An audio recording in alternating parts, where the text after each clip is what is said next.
All right, here's the business segments. Business segments and capabilities. The company's major operations consist of 5 business segments: global technology services and global business services. Global technology services, they'll probably abbreviate that as GTS. Global businesses, global business services. So vague. I hate this corporate speak. Which the company collectively calls global services. All right, so this is just global services.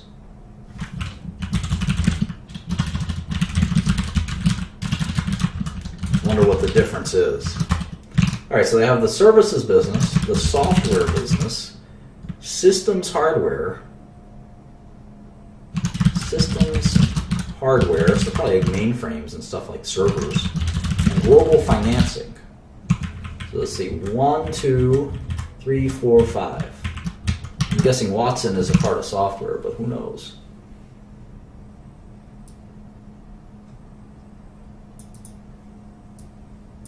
Global services, critical component of the company's strategy of providing IT infrastructure. The solutions include IBM software and systems as well as other suppliers' products.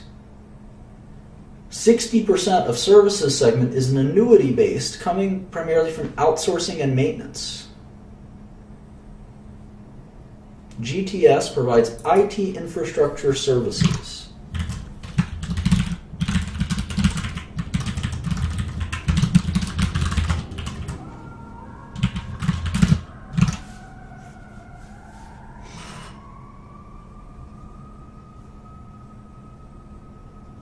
Okay, so it's outsourcing in essence. How about GBS?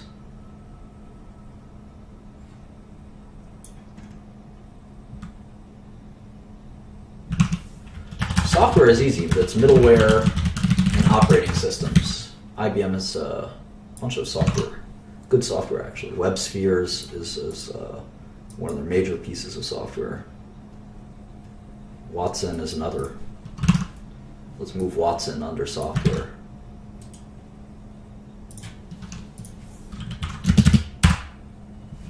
How about hardware?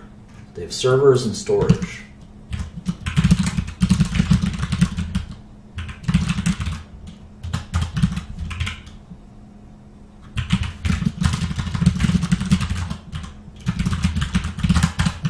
Financing is pretty obvious, right? It just helps their customers buy their goods. So let's see what percentage each of these make up. That'd be interesting, right? That's what I mean when I say I want to look at the segment analysis.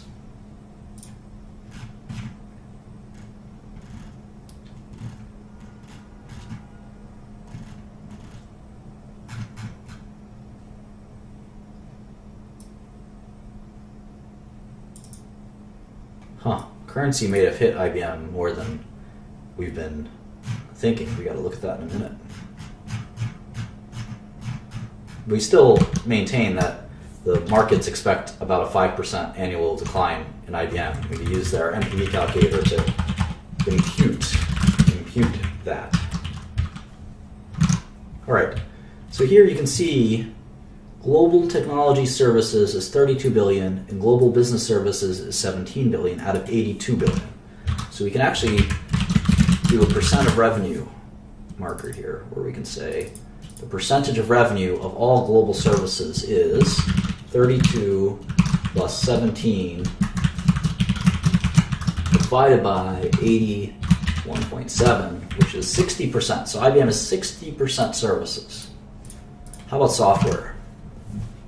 22.9 billion over 81.7. So it's 28% software. And together, that's already 90%. How about systems? Systems, 7.5 billion. So they're really not selling much. Servers and storage. Together, that's 97%. The last 3% is obviously financing and other. This is 1840. Yeah.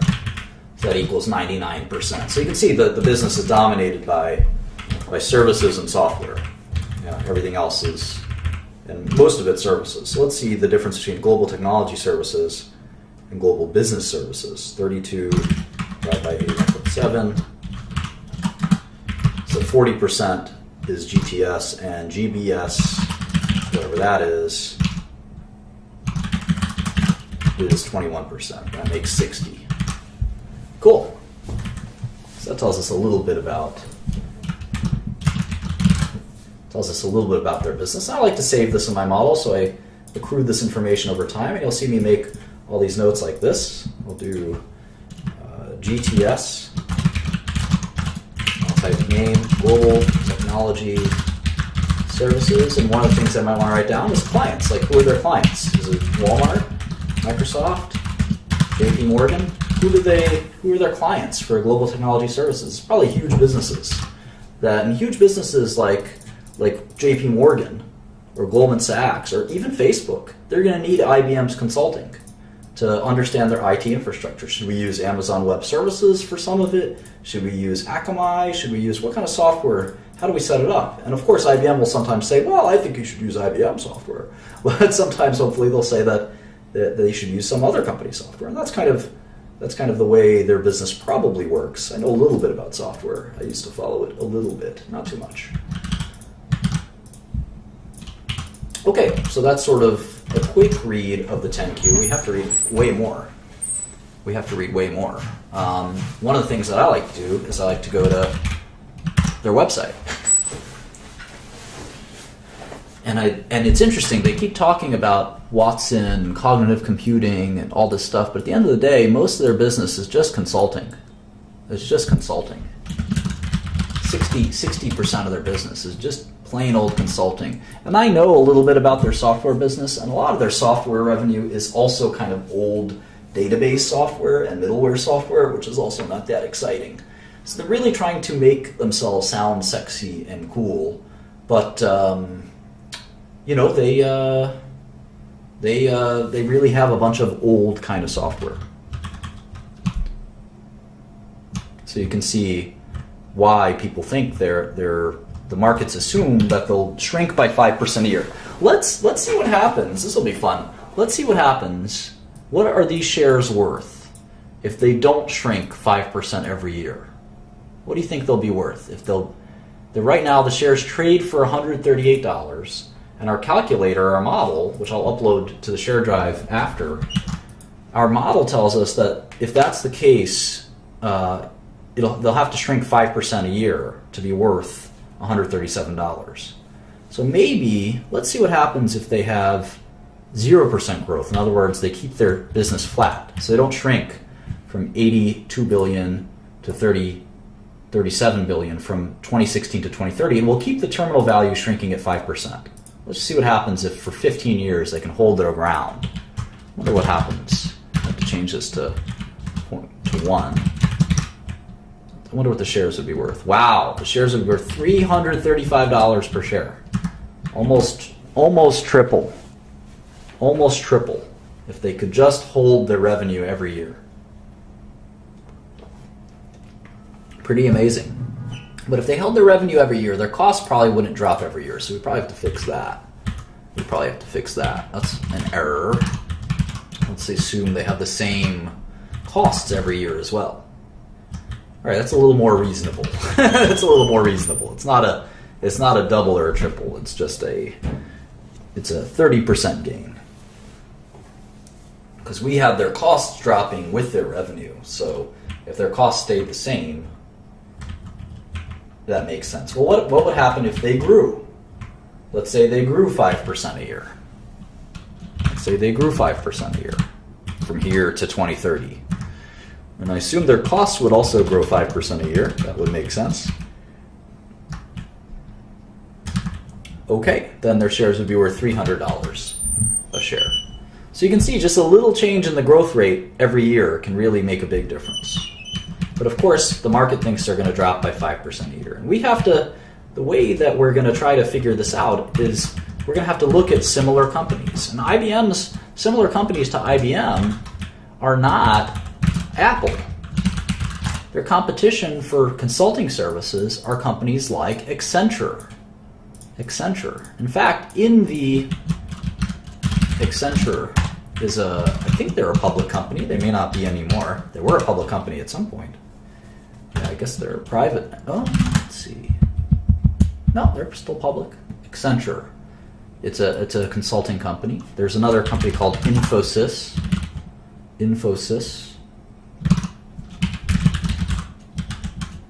Similar companies to what IBM offers. Software, they have competitors like Oracle and SAP. Watson, I don't think they have any competitors. Maybe Google. Hardware, they have competitors like EMC and Dell. I guess Dell now, just Dell. Financing is such a small part of their business. It's not really a part of their business. Xerox, sure.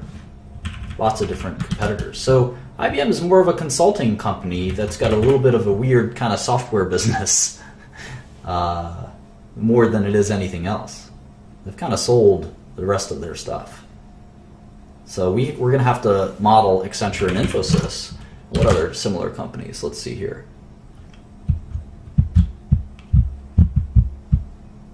Cognizant, Tata, these are all consulting companies. I know Tata has been a great company.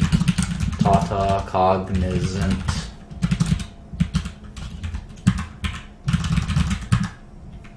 These are their competitors. And these companies go into these major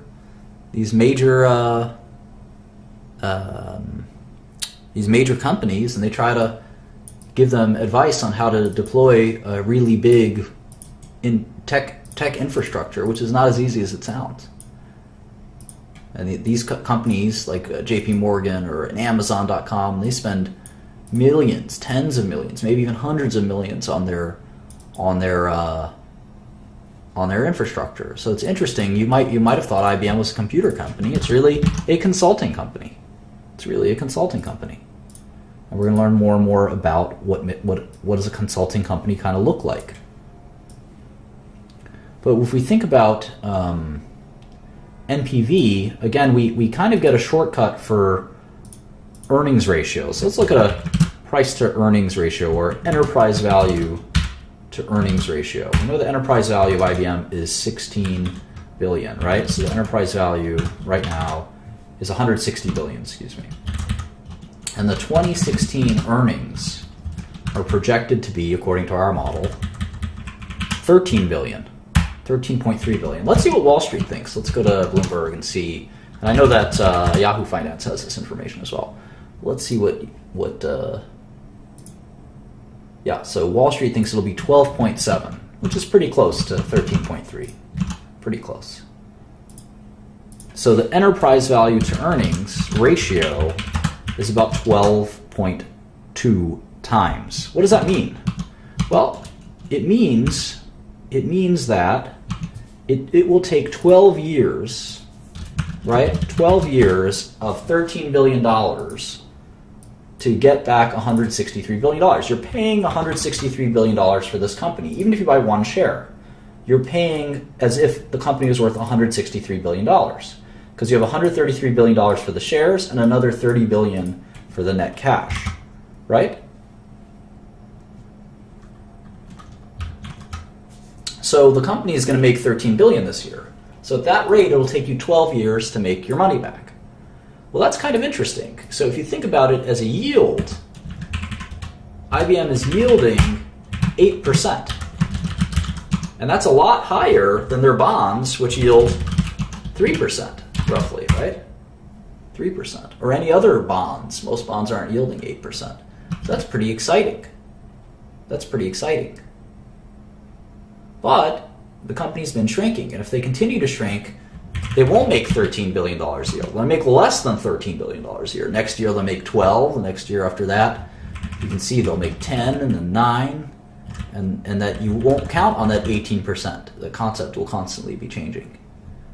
So I hope this gave you an insight into sort of how to play with numbers and understand things. The next hour, I'll be working on kind of how to get more detailed and in-depth on these companies. I like that. Consulting companies are people with computer checklists.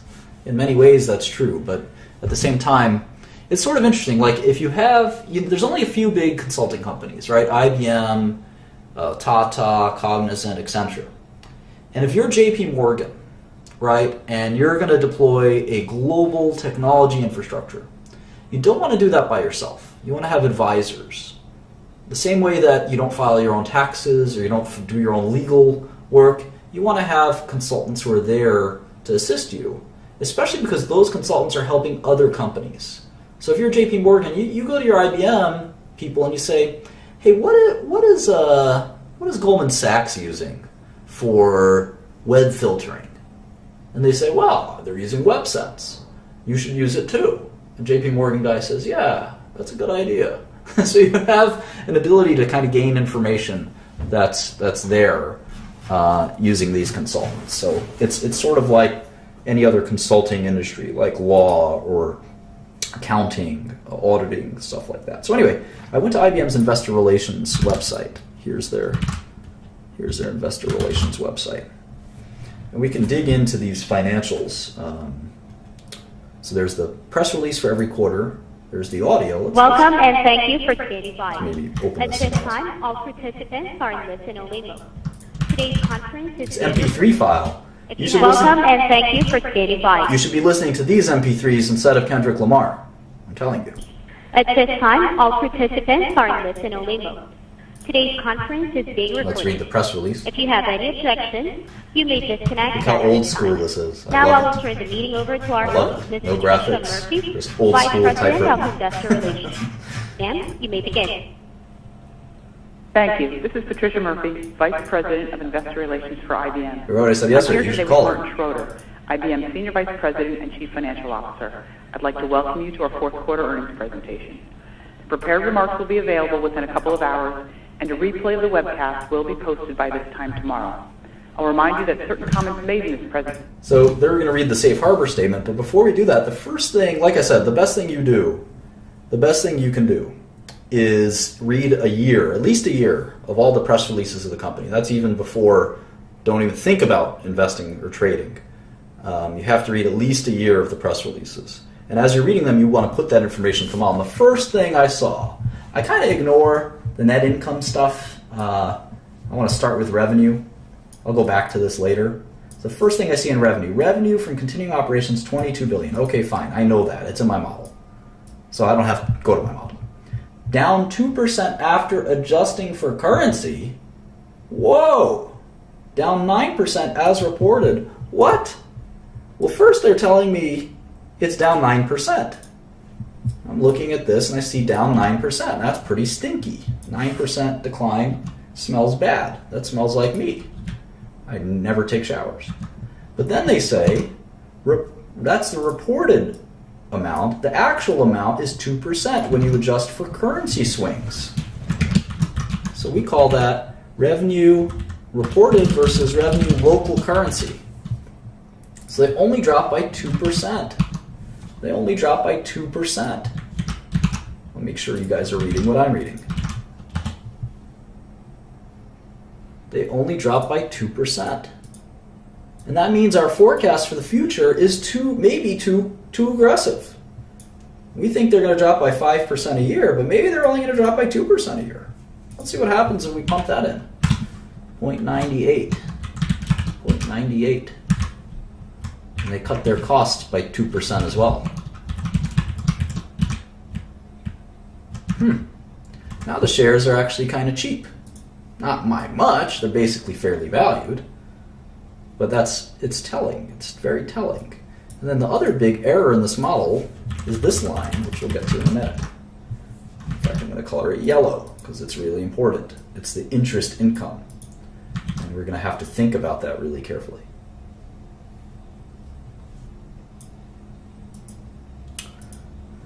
All right, where were we? So it looks like their currencies, and I wonder why their currencies are like that. Let's make a map of the US dollar to euro currency exchanges. Let's look that up on a quarterly basis if we can. So let's see, first quarter of 2014. Oops. The average euro price was $1.37. Let's go to the next quarter. Q2 14, it was also $1.37. Make sure I got that right. Yeah, 137.04, 137.16. How about the third quarter?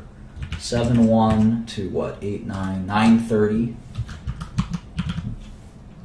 Then it was 132, dropped quite a bit. 132.52. All right, how about the fourth quarter? 10, 1, 14, 12, 31, 14. 124.88. IBM is an international company. Literally the first letter of IBM stands for international. So we have to look at the currencies because this could be a big impact. 112.68. Big drops in the euro relative to the dollar.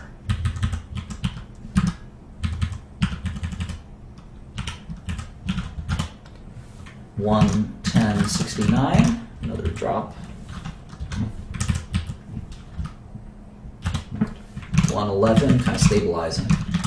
And how about last quarter, literally just a few months ago? 109.52. So if you do a year over year, you'll see that the euros dropped 12% year over year. So you can't blame IBM for dropping some of it, because at the end of the day, they would have dropped 2% if the euro, they only would have dropped 2% if the euro is a little more stable. So IBM is maybe not shrinking as fast as we thought. Maybe not shrinking as fast as we thought. Where's the euro right now? Soon the euro is sort of staying stable. So if it stays at this rate, you can see that the currency is not going to drag anymore. Last quarter, it dragged 12%. But next quarter, the euro will actually be flat year over year. And the quarter after that, and etc. Because the euro can't go down forever. In fact, they'll probably rebound at some point, and then IBM will report revenue growth that's it's actually more than you would expect. So chances are IBM isn't shrinking nearly as much as it looks like. That's very interesting. Let's keep reading and listening. You learn a lot from this. Presentation may be characterized as forward-looking under the Private Securities Litigation Reform Act of 1995. So immediately I see, I want to keep track of this. Involve a number of Services factors backlog. that could cause What is actual that? results What's a to differ backlog? materially. Additional information concerning these factors is contained in the company's What's filings backlog? with the Sounds SEC. important. Copies are available from the SEC, from the IBM website, or from 121 billion, that's a lot. Investor Relations. I wonder what that Our is. presentation also includes certain Revenue was non-GAAP up financial 1%. measures in an effort to provide additional information to investors. All non-GAAP measures have been reconciled to the related GAAP measures See, I'm putting accordance in with SEC rules. this data as I'm reading. You'll find reconciliation charts at Full the end year. of the presentation and in the Form 8. Full year is only down 1%, adjusting for currency. Now I'll turn the call over to Martin Schroeder. That's even better. Thanks, Patricia. Let me start by saying we're pleased with the progress we made again this quarter. We delivered revenue of $22.1 billion, operating net income of $4.7 billion, and operating earnings per share of $4.84. As we get into our results, you'll see that our fourth quarter and full year performance reflects the transitions in our business as we address the significant shifts in our industry. I don't like it that the CEO of IBM can't be bothered to join the conference call. I don't play that. Tim Cook goes on the Apple conference call. Why is she so special? IBM's 5 times smaller than Apple. All right, so you see here, this is another thing I want to point out as you read through this. It says revenue from continuing operations is $82 billion, down 1% adjusting for currency. So here it says down 12%. But now they're trying to tell us it's down 1%. Well, I don't believe you. Explain to me why it's not down 12%, it's down only 1%. Well, 8 points came from currency due to the weak euro, I'm guessing, and 3 points from divestitures. What's a divestiture? It's when you sell a business. So obviously, if you sell a business in 2015 or in 2014, you're not going to get the revenue that you were getting from that business anymore. You're going to get cash instead. And if you decide to sell one of your businesses, like I know they sold their PC business to Lenovo, the laptop business, you're not going to be able to book your revenue anymore. But you have to exclude that out if you want to think about what's going to happen in the future. right? So if they're only going to shrink by 1% in the future, 1% in the future, then we're really looking at even better, $163 stock instead of $137. And this maturity of negative 5% seems really onerous, right? That's when we thought this was a really fast shrinking business. Maybe it should just be negative 3%. Oh my gosh, now it's $180 a share instead of $140. That's almost starting to get to the level where it's worth buying. What if it was negative 1%? What if they just shrank 1% every year from here on out, just like they did last year? Then you're talking about a $200 stock versus a $137 stock today. Well, what about cash? What about cash? I actually want to point this out. This is really important. Let me show you something that's really crucial. Will help you understand how finance works. I'm going to pause reading the press release. I'm going to pause the conference call, and this is so important. I'm going to point it out to you. We're going to go to the most recent statement, which is the 10K. We're going to go to the financial section where the balance sheet is. Where's the balance sheet? Financial position, page 78. Let's go there. We're going to jot down the balance sheet really quick. So cash, 7686, 508, accounts receivable, 8333, financing receivable, 19020, other account. How many accounts receivable do you have? Jesus. Property, plant, and equipment. Long-term financing receivables. Jesus. Pension, deferred taxes. We know I like to add goodwill and intangibles in one line, since it's all gobbledygook. Sum should equal 110,495. It does.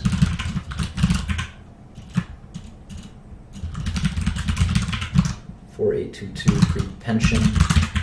1734 is no, that's deferred taxes. This is pension. This is PP&E. No, this is long-term financing receivable. PP&E, prepaids, inventories, other receivable, short-time financing receivable, accounts receivable. Do they have inventories? Where are the inventories? 1551. I already did that. Okay. So that's the balance sheet on the asset side. How about liabilities? Taxes. Debt. I'm going to add short-term debt and long-term debt. So there's one debt. Accounts payable, of course. Compensation. Deferred income is deferred revenue. Other accrued. Retirement, that's pension. You can argue that that's actually debt.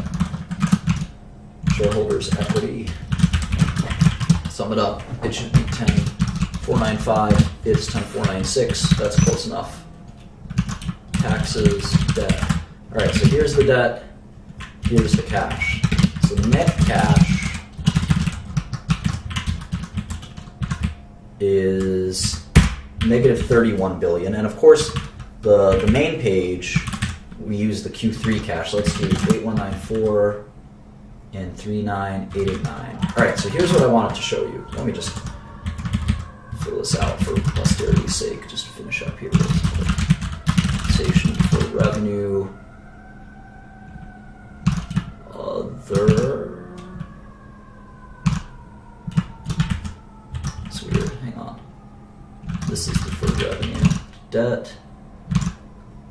Taxes, debt. Accounts payable. Here we go. Compensation.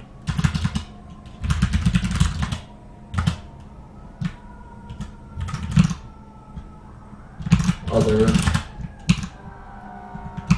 Retirement.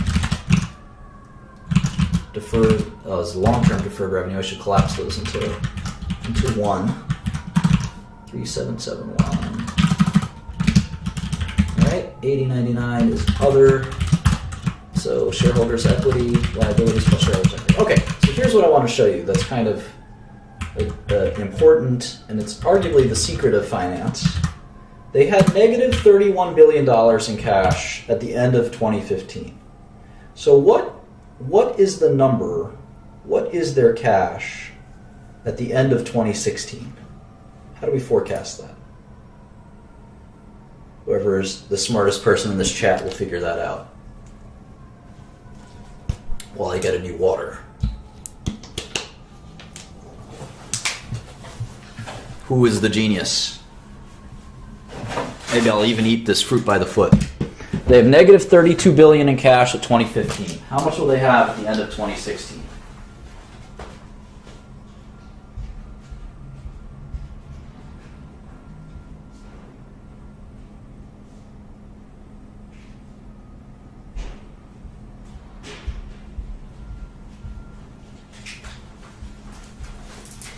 Who is the genius? Do we have a genius here? No. Not the rate of change of the dot. Come on. What is that? Burn rate? IBM makes money. There's no burn rate.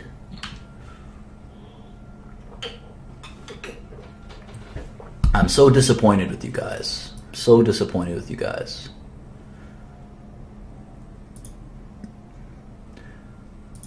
Let's see some more people who have some answers. There you go, Coke Zero. That's our reliable Coke Zero who's smarter than everybody else. Well, think about it from your own perspective. Let's say you make $50,000 a year, and in our imaginary world, you don't have any costs. Or maybe you make $100,000 a year, and you spend $50 on yourself. So at the end of the year, you make $50,000. And if you started the year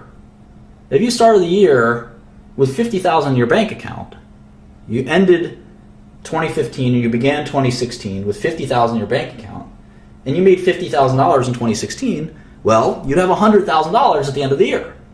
IBM's the same thing. They started the year with $32 billion in debt, and they're scheduled to make net income of $13 billion. So we're just going to add these two up. All right, maybe someone can tell me how much they're going to have at the end of 2017.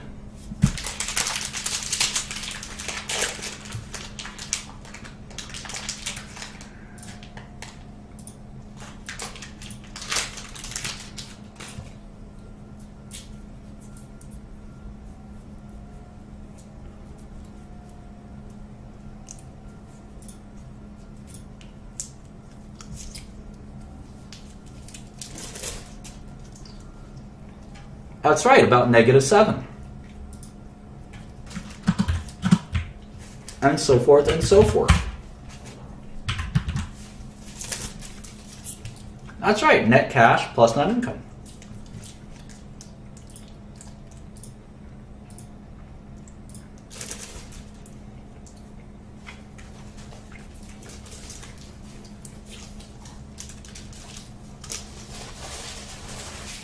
Yes, dividends and buybacks will subtract from cash, but we don't know what dividends and buybacks will be. So let's just forecast it this way. And trust me, this ends up working really well. So I'm going to copy and paste this number all the way out to 2030. And look at that. By 2030, IBM will basically have made back, and if they don't pay a dividend or do a buyback, they'll have made back all of their cash of their current market cap by 2030. Isn't that interesting? You can increase the resolution if you can't see the numbers in the screens.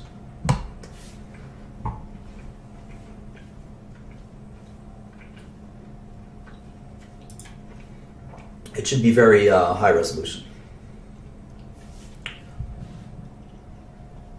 Now, if the company is $100 billion on their balance sheet in 2016, how much should they be earning in interest income? What do you guys think?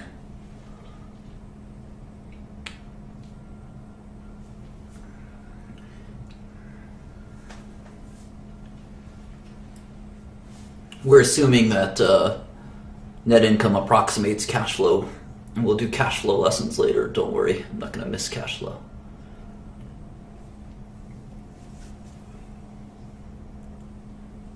And this is the key to finance. Companies should be using their cash.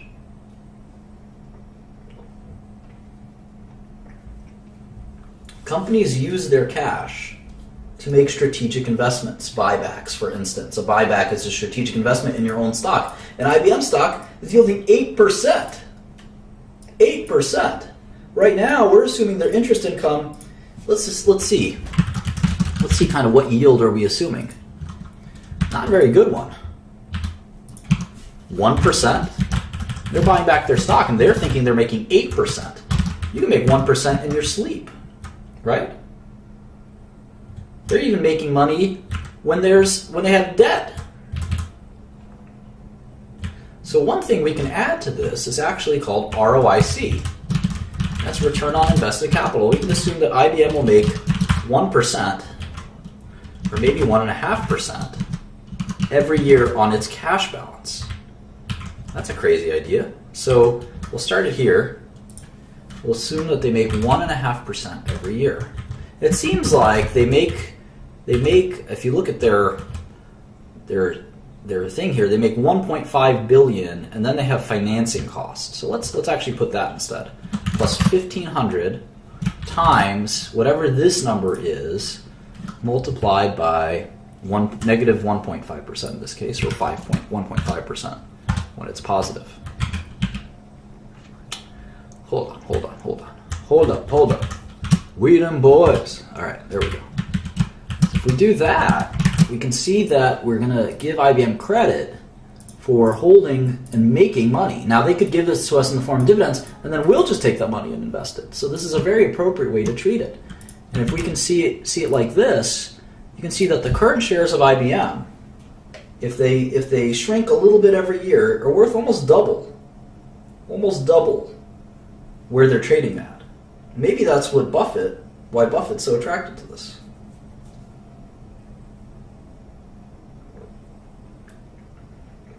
Maybe that's why Buffett is so attracted to the stock. It does kind of look cheap. The fact that they're a consulting business that is not growing very much kind of makes sense. Tech is sort of deflationary, so I wonder if, but I'm not sure tech is deflationary for big businesses. Big businesses need to spend maybe more money on tech. And it's hard to say. But it certainly looks attractive. Now, making double your money in a stock is very attractive, especially a company like IBM where there's a lot of safety. Now, we're still making some assumptions here that we're taking a lot of liberty on. We got to be very careful about those assumptions. But that's the idea that companies take their cash and invest it is something that's so important to the way I value companies, and estimating what kind of return will they get. If it's 0.5%, some companies can make a huge amount. They can make 4, 5, 10% sometimes on their cash. Over the long run, it's very hard to make that much money.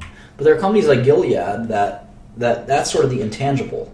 So now we have sort of 2 or 3 intangible aspects that we have to guesstimate that all push and pull on this NPV. How much money can the management team take, and how much money can they make for the shareholders by investing their cash in projects like Watson? What will the company look like, and what will their maturity rate be in 20 years? Will they decline in perpetuity, and by how much? And how much should we discount those cash flows? Those are the 3 kind of main conceptual ideas when we model a company. In this case, when we give it our best guess, and we kind of see that the shares are pretty cheap. They're pretty cheap. Forgot how we felt about Apple. Let's open up our Apple model and we'll see. Apple. Where did we feel about Apple? We tended to think that the stock could be a short. But we also assumed that the company would fall apart. So maybe let's be less nasty to them.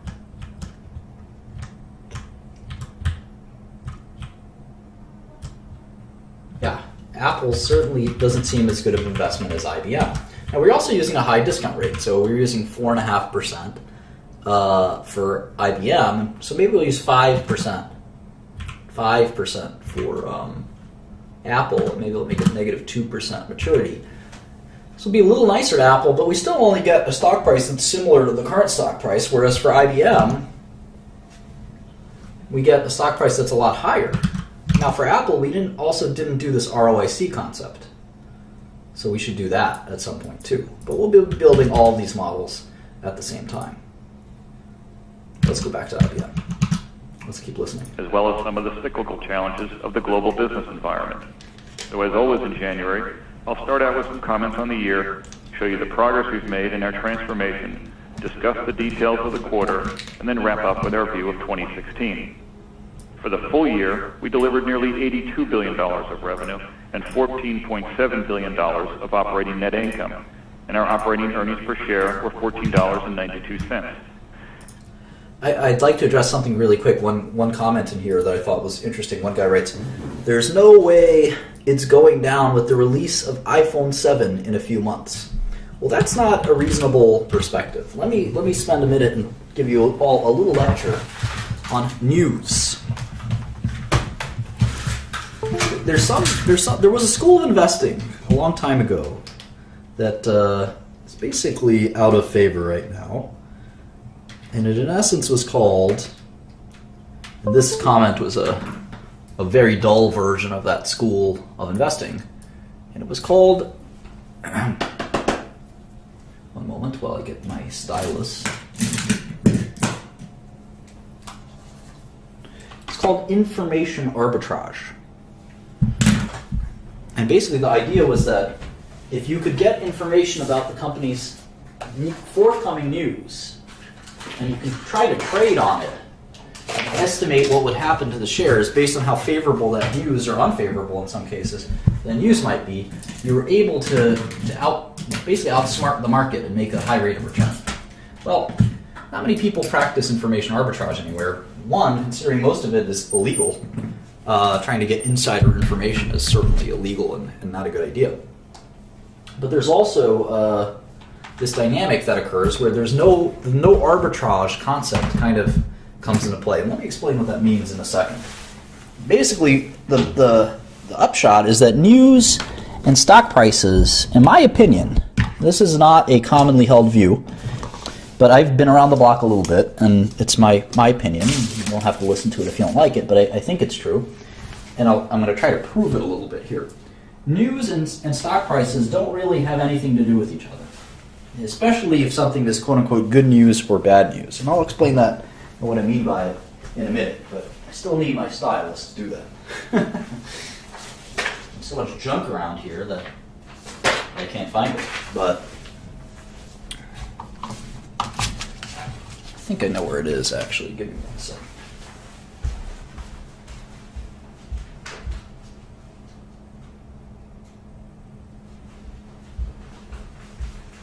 Aha. I found it. Okay. So the concept here is that let's say you know that this is the Apple stock price. It's unpredictable, let's say. You don't know. In fact, that's too predictable. Let me try it again. It's very unpredictable. Okay, and you know that, let's say this is 2016 so far, and you know that the iPhone is being released right here. Well, there's no arbitrage that you can take, because everybody knows this. Everybody knows.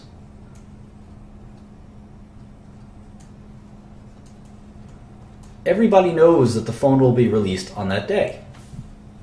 So it's not possible that you can load up into the stock, buy the stock, and hope that it goes up and then sell it right after the news, because everybody knows that news will be that day. So there's no way to game it if everybody knows that's when the news is going to be. The only way that you could really do something like that is if you knew in advance that, let's say, there was a great new feature, like the iPhone, that nobody knew about. There was a surprise, in other words. There's a positive surprise in versus expectations. if you knew that the iPhone had some amazing feature, like they were gonna, I don't know, they finally figured out how to make Siri much better. Siri is much better. And you knew in advance, because Tim Cook called you and he told you, Siri is going to be perfect. It's so smart, you're going to be amazed. We really worked on it, and it's top secret. Well, then you knew that there was going to be a surprise versus the expectations. And then you could buy it and make a lot of money. But then you would go to jail, because trading on insider information is illegal. It's illegal, and many people have gone to jail for it. I've never been accused of it myself, but it is very illegal. I've never done it myself.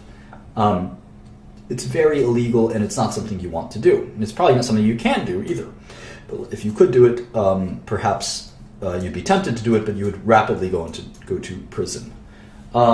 So there's no real way. Perhaps you knew that, in fact, expectations were low. Expectations for the iPhone, I guess the iPhone 7, right?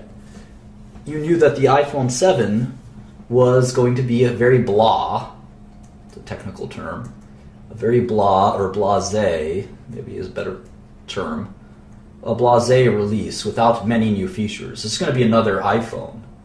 And that maybe you had a hunch that maybe it's not going to be that boring. Maybe it's going to be exciting. Maybe they're going to do something once and for all to actually make it a better phone. Or maybe there was a lot of hype. Maybe the expectations were that it was a lot of hype. And you said, you know what? I don't think they're going to live up to the hype. I think that this is just going to be another boring iPhone. Then the shares would fall. They'd fall on that news, wouldn't they? If it was really an underwhelming iPhone launch. Because the problem is iPhone's slowing down. It's Apple's biggest product. So you could have this news release scheduled months from now, and they could actually fall on the shares if they don't do something exciting. So the pressure is on. You know how excited people were and hyped for Steve Jobs' iPhone releases. What are they going to do that's going to be so exciting? Is iPhone going to drive you around? What can it do that it doesn't do already? Can you watch movies on it? I don't know. I'm not a tech expert, but what could they put in there that's exciting? Can they release a brand new, different product like the iCar? That will pop to stock, potentially. But trading on news is not really investing. It's kind of guessing, and it's psychology. And I like to do my investing more quantitatively as a value investor. This whole gibberish of watching the stock price and trying to understand it is not, I think, real investing. It's very difficult and very hard to do. So we have about half an hour left, and we can sort of take this in any direction. We can do Q&A, or we can keep going. What do you guys think we should do? The currency adjustments are really important. I'm going to put that in here.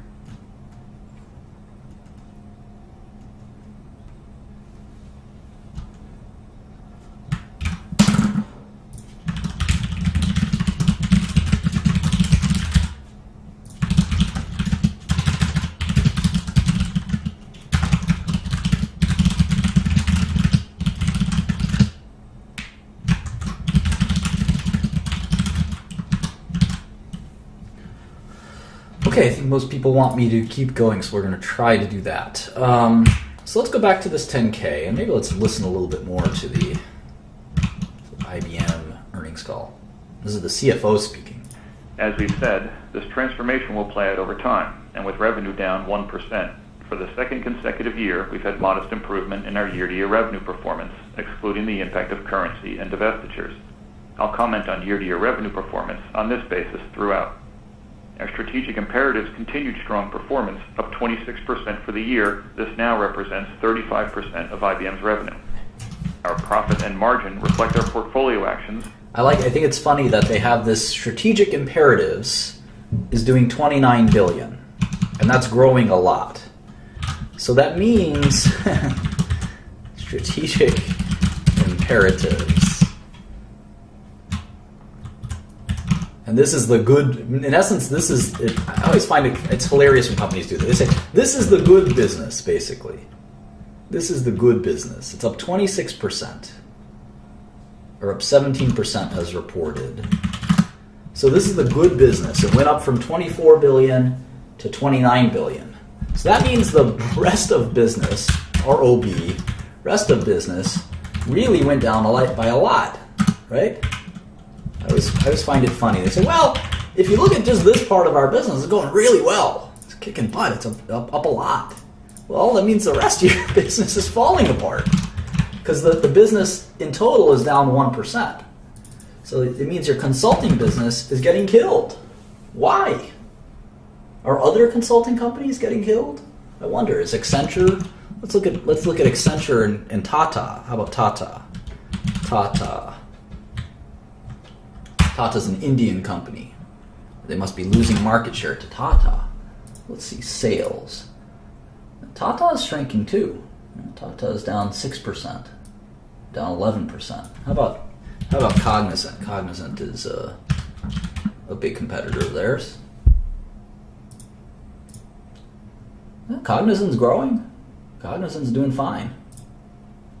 Cognizant's kicking butt. How about Accenture?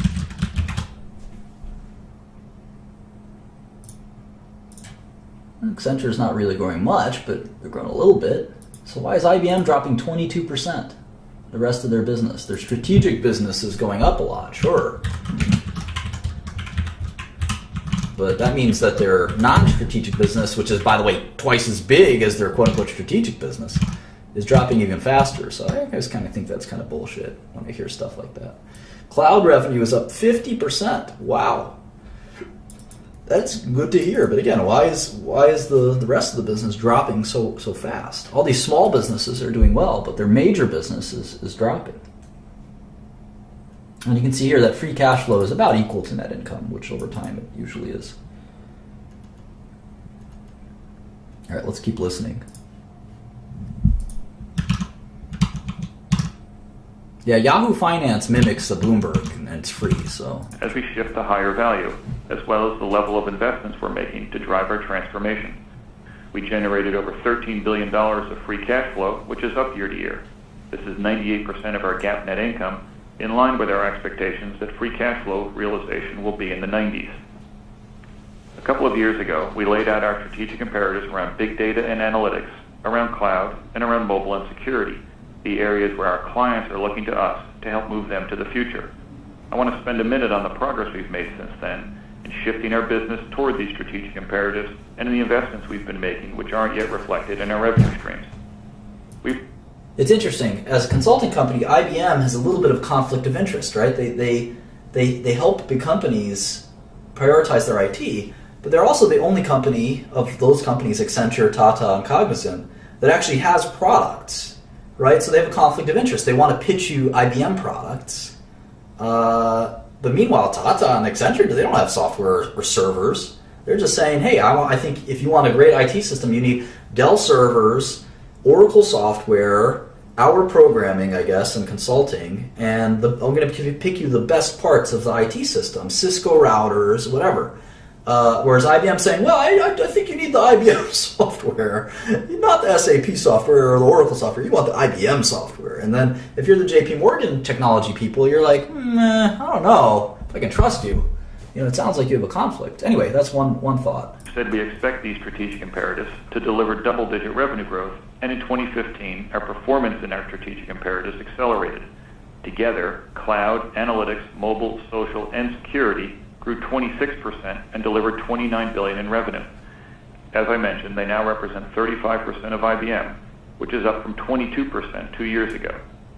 With 57% revenue growth over the last year, cloud is now a $10 billion business for us.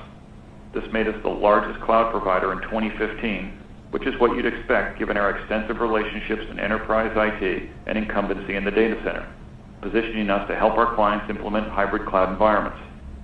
Revenue from our as-a-service offerings increased about 60% to $4.5 billion for the year, and we exited 2015 with an annual run rate for our as-a-service business of $5.3 billion. The $10 billion also includes $5.6 billion of revenue from our foundational offerings, where we provide software, hardware, and services so clients can build their own clouds. In either case, what we've been saying for some time is that clients are utilizing the cloud not just to reduce costs, but to gain agility and enable innovation. And whether they're consuming as a service or through their own clouds, or as in the case of most enterprise clients who are implementing a hybrid environment, we're leading that move. To address opportunities we see in this space, in 2015 we made 7 cloud acquisitions, including CleverSafe for object storage, Gravitant for cloud brokerage services, and Clearly for cloud video services. We also invested nearly $1 billion in capital, expanding our global cloud data center footprint to 46. We already have an ecosystem of millions of developers globally, and our Bluemix platform as a service has already expanded to over 1 million users, adding 15,000 developers a week. With nearly $18 billion of analytics revenue, we're also the largest analytics provider, and will extend that lead by moving into new areas, including Watson Health and Watson Internet of Things. In Watson Health, we're integrating our own organic capabilities with content acquired through Merge, Phitel, and Explorus. Healthcare is a new revenue and profit opportunity for us as we change the face of healthcare through our cognitive platform to provide value to providers, payers, and partners. We're also addressing the IoT market. Our Weather Company acquisition not only gives us tremendously valuable data and digital content, but a high-volume, cloud-based, insight-driven platform that will integrate with Watson to address significant new opportunity spaces. We'll talk about how we're addressing these opportunities at our investor briefing at the end of February. And while we're investing in capabilities for the future, we're also returning significant value to shareholders. We paid out nearly $5 billion in dividends, and we reduced our average share count by 2.7%. So we got a lot done in 2015. It's about 50% Our US revenue for the year business. was down 1%. That's why the currency affects it so much. There's so much Europe and Asia business. See, the margins on the consulting, about 30 to 40%. The margins on the software are really high. But, they're not declining too much. It's the currency that really obscures it. In fact, the software is declining the most, down 6%. That's currency adjusted, I'm guessing. It's down 2 instead of down 9.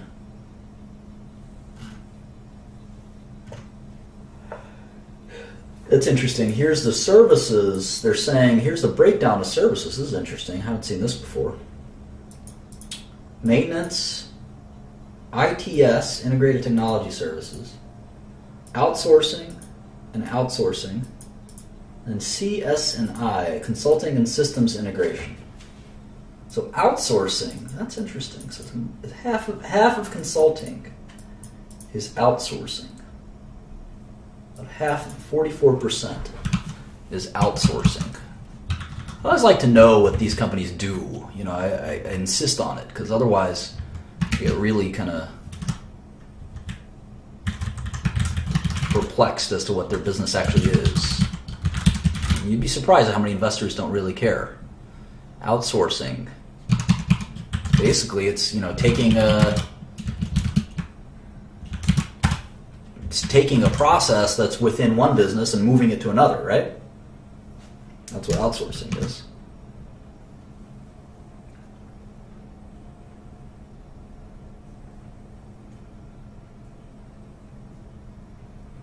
Interesting. So the biggest business is consulting, global services, and the biggest percentage of global services is outsourcing.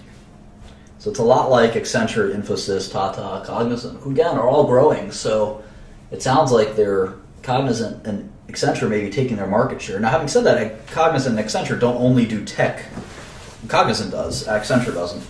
Infosys does, though. Infosys and Cognizant seem to be growing really fast. They're probably cheaper, and they're also different kinds of outsourcing, I guess. And either way, they're growing a lot faster than IBM, so it's kind of interesting to me. I don't know a lot about the IT outsourcing markets, but we will learn more about it together, especially as we read and listen to other IT outsourcing companies like Infosys and Tata.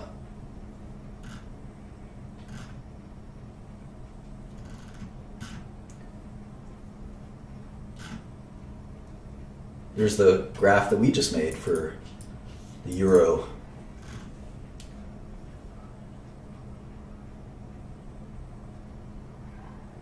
talk about backlog and things like that later. Maybe next class.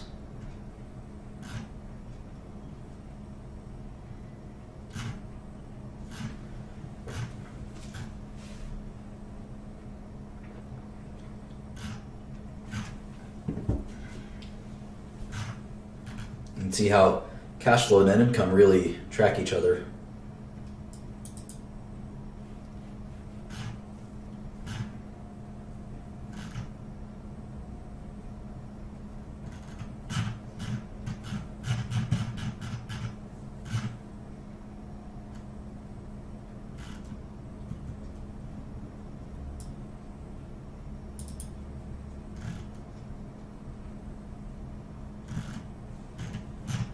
Cool.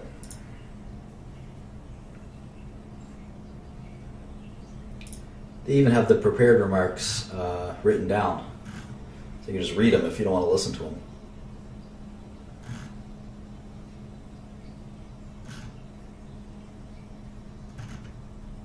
I can almost hear it in this guy's monotone voice.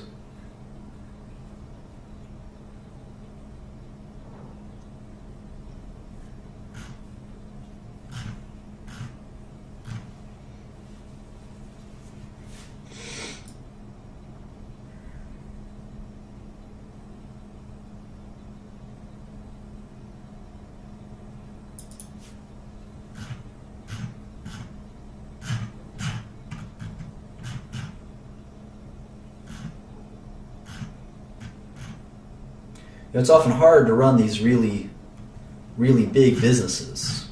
Splitting up IBM could be another choice, but I'm not sure what you'd split it up into. They've spun off a lot of the businesses that aren't worth keeping.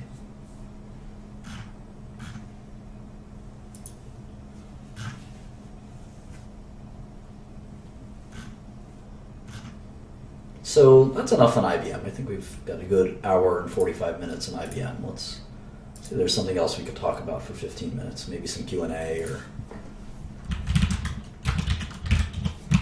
Let's see. There's a couple interesting... Oops.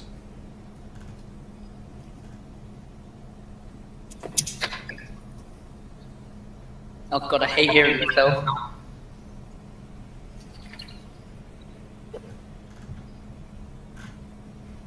Maybe I'll just take Q&A from the Yahoo.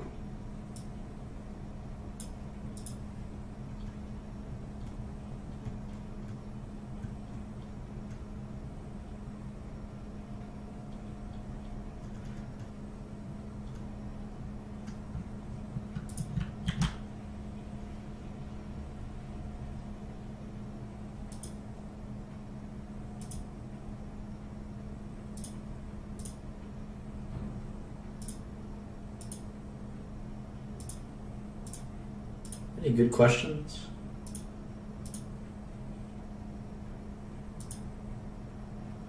Yeah, so I have this idea. That, and we'll talk about a little bit about portfolio construction and things like that. So we try to build a portfolio. Yeah, the PowerPoint's in they're all in the PowerPoint's in there.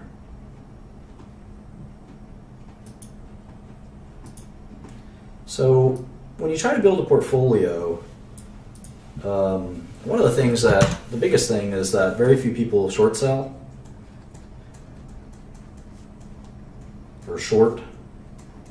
Most people are only long. In other words, they just buy securities instead of bet, and they bet that they go up instead of betting that they go down as well. And I actually think shorting is underused. One of the reasons is that you can't tell if the markets are going to go up or down. So just having longs means that you're going to not do very well if all stocks go down, and that happens quite a bit. In fact, the stock market hasn't gone up in many, many, many years. Let's see. This is the S&P 500, which I don't think is even the best thing to look at. But you can see that from 2000, let's pick, maybe 2000 to 2012, you would have not made a penny. You had a lot of stomach aches in between. Not a penny in 2000 to 2012. So it's very tricky. You'd much rather have a good rate of return than from 99 to 2012 have made no money whatsoever. Yeah, the market's finally up, but if you were just making money every year, you'd have doubled or tripled your money. So, and who knows if the market will stay up? Nobody knows. So I don't think the trend of the stock market is to go up, actually. I really don't.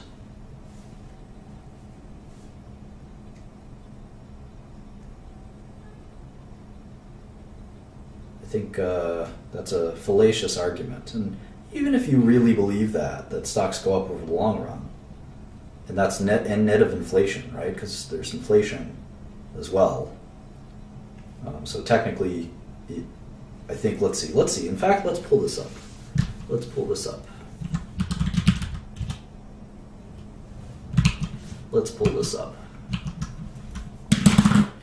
The stock price of the S&P 500 tracking was 150 in 2010. And inflation is thought to be about 2% a year. So, 2000 to 2016, so this is 2000, May of 2000, the S&P 500 is $150. And it is 2016 right now. So the stock market has gone up less than 2% a year. Less than 2% a year. And inflation has gone up about 2% a year. So you're telling me stocks are as good as inflation, but they have all this risk that you don't need to take. That doesn't make sense to me. I'd much rather bet on I would bet against overvalued stocks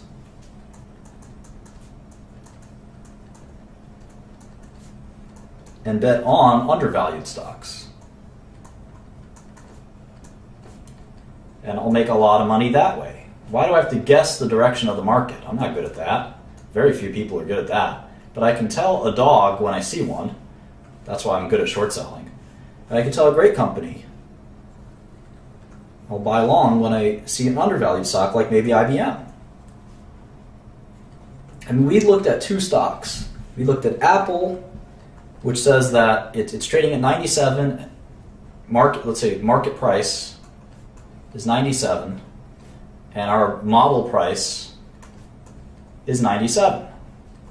Then we looked at IBM, whose market price is what, 130, right? 137, and our model price is 210. Well, this is simple. If we do this, if there's a recession and we buy IBM stock price will go down, right? It'll go from 137 to like 127 or 117 or 107. So if we're long IBM, we might be making a great investment. We'll still lose money if the stock market goes down. But if we're short Apple at the same time, and let's say there's a terrible recession scenario, because we haven't had one in 8 years, and they tend to happen every 10 years or so. Apple will go from 97 to, say, 77. So we'll make a lot of money on our short. We'll make $20 per share. And maybe, hopefully, IBM goes from 137 to only 127. So it'll still go down, but it'll be more resilient because it's such a cheap stock relative to the market price. It can't go down that much, whereas Apple could still be very undervalued. I mean, if IBM's 50% undervalued, Apple could be undervalued as well. So you could make $10 per share this way, even in a recession. That's why I like shorting. So the concept of our modeled price, our modeled price, or expected price versus the market price, we can actually call that alpha. That's what it's called, alpha. Beta is the market movement. So when stocks go up, in like the S&P 500, all stocks tend to go up. And you can see IBM actually has a certain beta. It's a coefficient. You can actually add it up. Its beta is actually 0.7. IBM's beta is 0.7. So 70%, that means 70% of IBM stock movement is related to the stock market movement, whereas only 30% is related to IBM specific things. That's why the market is so important. That's why hedging out the market risk is, I think, a good idea, because you don't know what the market's going to do. And if you look at the last 15 years, the market hasn't gone up. It's gone up a tiny bit because of inflation. But if you adjust for inflation, it hasn't gone up at all. So I don't know why people think stocks go up over time. I think it's silly. There's no systematic reason why they should go up over time. In fact, I can tell you systematic reasons why they should go down over time. Why they should go down over time. So, in any event.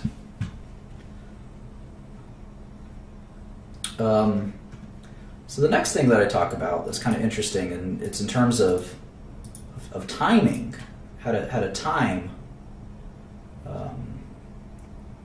things. Well, let's talk about the second kind of elements first. My take is if you have 10 stocks, these are 10 stocks. My take on the stock market. My take on the stock market is that, and this is my experience over a long period of time, if you have 10 different stocks, on average, 8 will be fairly valued. In other words, the price you get from your modeled price, will basically be pretty close to the market price. And we saw that with Apple, right? We calculated, we did all these calculations, we spent all this time, did all this research, and the market price and the model price were both about $90-something a share. So that's fairly valued. There's no reason to buy or short Apple. I mean, it's basically trading where it should be trading. So 8 out of 10, on average, 8 out of 10, or 80%, will be fairly valued. 1 out of 10 will be cheap. In other words, the model price will be way higher than the market price. And 1 out of 10 will be very expensive, the other way around. The model price will be a lot less than the market price. I've been very good at this over the years, finding terrible drug companies to bet against. So maybe 1 will be cheap and 1 will be expensive. And you can't know which is which until you research all 10. And if you research all 10 and you think 7 of them are cheap, you got to ask yourself, how could I think 7 out of 10 stocks are really cheap and belong in my portfolio? That wouldn't make any sense. You know, this investing is like finding a diamond in the rough. You shouldn't be finding great bargains everywhere. You should be finding a bargain only every once in a while. Only every once in a while. So how do you find the bargains? I've mentioned, it could take you anywhere between 100 to 1,000 hours per stock. So if you want a portfolio, if only 2 out of 10 stocks are worth buying and shorting, this is assuming you do any shorting. If you don't, then it's 1 out of 10. If only 2 out of 10 are worth buying or shorting, and you want a portfolio of 20 stocks, right? You want a portfolio of 20 stocks. You need to do 100. You need to do 100 analyses. And since each one takes 100 hours at least, you're talking about 10,000 hours of work just to get the bare minimum work done to get a stock portfolio of 20 stocks. I don't know how many, let's see, 10,000 hours. Holy smokes. 10,000 hours. Let's see here. Let's say if I work 10 hours a day, and I work 300 days a year, that's about 3 years of work per year. I need 3 associates like Akil and Crystal and Coke Zero to help me. And that's working like a madman. Like a madman. So, do you still want to be an investor? It's not easy. And so finally, you do those 100 hours of work. And that's for the bare minimum. And you want to be diversified as possible. We'll talk about diversification and concentration. But one of the things that people have asked about is, how long should I hold a stock? And I have this theory that as time goes to infinity,